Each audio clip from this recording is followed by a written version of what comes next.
Hello students, my name is Avinash Jadaun and welcome to my channel Tej Padhai. और आज मैं लेकर आया हूँ क्लास 9th मैथ एनसीईआरटी से को एक्सरसाइज 10.1 जो कि फिल इन द ब्लैंक्स की एक्सरसाइज है। फिल इन द ब्लैंक्स और ट्रू फॉल्स हैं। बच्चे इसको स्किप कर देते हैं, इसको छोड़ देते हैं। इस एक्सरसाइज को बिल्कुल भी ना छोड़ें। ये आपके कॉन्सेप्ट को और भी ज़्यादा स्ट्रॉन्ग करेगी और आपको मदद देगी आने वाले प्रूफ्स और अलग अलग टाइप के क्वेश्चंस के लिए। देखिए, यहाँ से आपका एक बेस बनना स्टार्ट होगा जो इस एक्सरसाइज से आपको प्रूफ कर सकते हो कि आपका बेस कितना अच्छा बना है। तो चलते हैं फिल इन द ब्लैंक्स की तरफ। पहला क्वेश्चन है, the centre of a circle lies dash of a circle. लिखा हुआ है the centre of a circle lies in dash of a circle. अब यहाँ पर दो ऑप्शन भी दे रखे हैं आपको जो कि मैंने नहीं लिखे हैं, एक्सटीरियर और इंटीरियर। तो आपको मालूम है सर्किल, देखिए देखिए सर्किल जो होता है ना, वो आपका उसका जो सेंटर होता है वो कहाँ होता है, सर्किल के अंदर की तरफ होता है। तो सर्किल के जब अंदर की तरफ सेंटर होता है तो उसको हम क्या बोलते हैं, इंटीरियर ऑफ अ सर्किल। क्या बोलते हैं, इंटीरियर ऑफ अ सर्किल।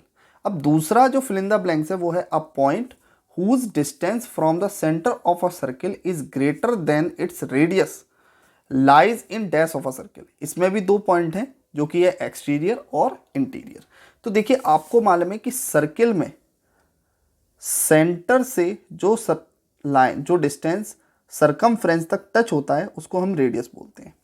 लेकिन यहाँ पर सेंटर से जो डिस्टेंस है वो बाहर निकल चुका है, वो पॉइंट सर्किल से बाहर है। तो अगर ये पॉइंट है रेडियस से बड़ा है, लिखा हुआ है उसमें the centre of a circle is greater then the radius, मतलब रेडियस से ज़्यादा है। और रेडियस से ज़्यादा कब होगा, जब वो सेंटर से, मतलब जो सरकमफ्रेंस है सर्किल का, उससे बाहर होगा। तो जब बाहर होगा तो उस पॉइंट को हम क्या बोलते हैं, एक्सटीरियर पॉइंट बोलते हैं। तो यहाँ पर लिखेंगे एक्सटीरियर पॉइंट, ठीक है, एक्सटीरियर ऑफ अ सर्किल। अब यहाँ पर लिखा हुआ है longest chord of a circle is dash of a circle. देखिए, हमको मालूम है कि किसी भी सर्किल की सबसे बड़ी कॉर्ड कौन सी होती है, जो कि उसके सेंटर से होके जाती है, जिसको हम क्या बोलते हैं, डायामीटर। तो यहाँ पर जो largest chord of a circle लिखा हुआ है, जो longest chord of a circle लिखा हुआ है, तो वो क्या होगी, हमारी डायामीटर ऑफ अ सर्किल होगी।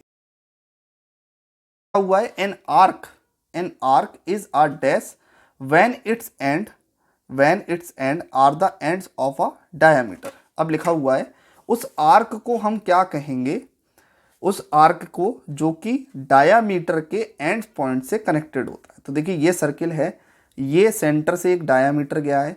तो ये वाले जो दो पॉइंट्स हैं, अगर इन दोनों के बीच में बनने वाला जो आर्क है उसको हम क्या बोलेंगे, तो हमको मालूम है इसको हम क्या बोलेंगे, सेमी सर्किल बोलेंगे। इस रीजन को हम क्या बोलेंगे, सेमी सर्किल बोलेंगे। तो यहाँ पर लिखना पड़ेगा सेमी सर्किल।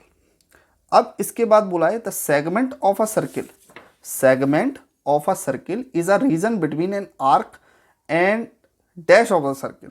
तो सेगमेंट सबसे पहले हमको मालूम होना चाहिए, सर्किल में सेगमेंट, जो कॉर्ड, ये कॉर्ड है आपकी, सेंटर पर कब कॉर्ड नहीं है, ये कॉर्ड बाहर है। तो कॉर्ड जो है वो उससे नीचे वाला जितना भी एरिया होगा किसके साथ, आर्क के साथ, उसको हम क्या बोलते हैं, सेगमेंट बोलते हैं। क्या बोलते हैं, सेगमेंट। अब आपको मालूम है यहाँ पर आर्क तो दे रखा है, region, segment of a circle is a region between arc and chord, ठीक है, कॉर्ड ऑफ अ सर्किल। जो कॉर्ड है और जो आर्क है उनके बीच का जो रीजन होता है उसको हम सेगमेंट बोलते हैं। अच्छा, एक बात बताइए बच्चों, सेक्टर किसको बोलते हैं, सेक्टर आपको याद रखना है, सेक्टर रीजन होता है, सेक्टर जो रीजन होता है वो होता है रेडियस, दो रेडियस और आर्क के बीच का रीजन। तो रेडियस और आर्क के बीच का जो रीजन होता है उसको हम क्या बोलते हैं, सेक्टर बोलते हैं। तो ये भी चीज़ हमको याद रहनी चाहिए कि एक्चुअल में हमको सेक्टर किसको बोला जाता है, ठीक।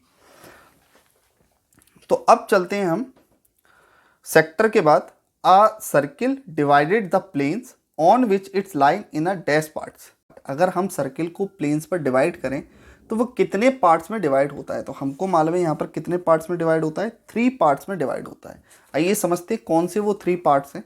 देखिए, ये सर्किल होता है, तो सर्किल का पहला जो पार्ट होता है प्लेन्स पर, ये प्लेन है।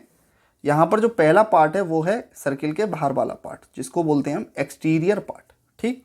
एक सर्किल के अंदर वाला पार्ट है जिसको बोलते हैं हम इंटीरियर ऑफ अ सर्किल।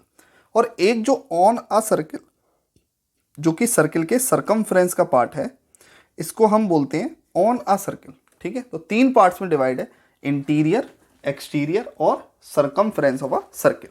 तो यहाँ पर हमारे सारे fill in the blanks complete होते हैं। आइए चलते हैं हम ट्रू फॉल्स की तरफ। देखिए आपको ट्रू फॉल्स दिख रहे होंगे आपकी स्क्रीन पर।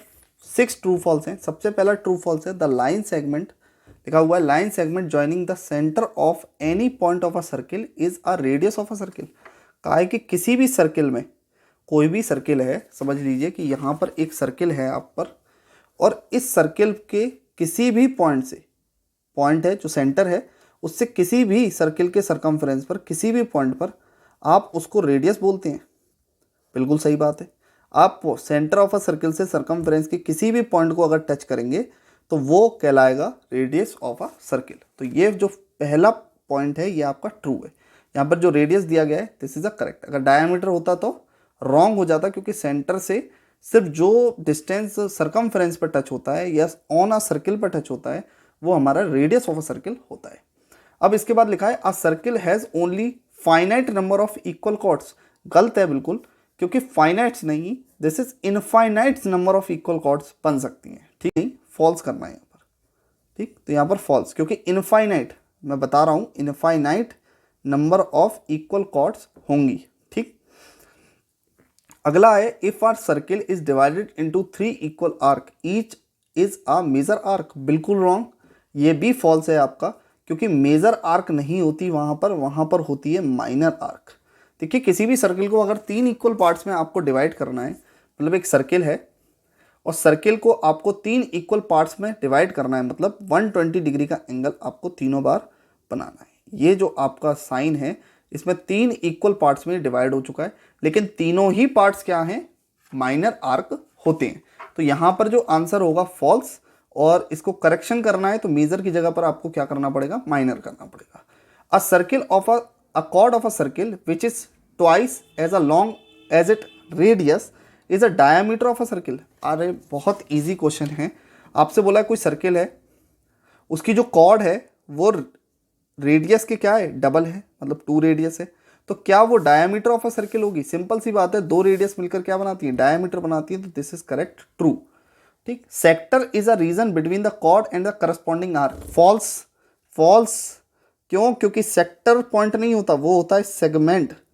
क्या होता है, सेगमेंट। आपको मैंने अभी बताया था, ये देखिए यहाँ पर लिखा भी है कि सेगमेंट जो पॉइंट होते हैं वो होता है कॉर्ड और आर्क के बीच का रीजन, लेकिन जो सेक्टर पॉइंट होता है वो रेडियस और आर्क के बीच का रीजन होता है। तो यहाँ पर सेक्टर इज अ रॉन्ग, क्योंकि यहाँ पर फॉल्स आया है, क्योंकि यहाँ पर क्या आना चाहिए, सेगमेंट आना चाहिए। तो ये इसका करेक्ट आंसर है। उसके बाद है circle is a plane figure. बिल्कुल सही है, ट्रू है, क्योंकि ये 2D फिगर है और 2D फिगर को हम प्लेन फिगर कहते हैं। ठीक है, अगर सर्किल का 3D फिगर की बात करी जाए तो 3D फिगर आपका स्फीयर होता है। ठीक, तो वीडियो अच्छी लगी होगी। आई होप आपको ट्रू फॉल्स और फिल इन द ब्लैंक समझ में आए होंगे। समझ में आए हैं तो वीडियो को लाइक करें, चैनल को सब्सक्राइब करें। मिलते हैं नेक्स्ट वीडियो में।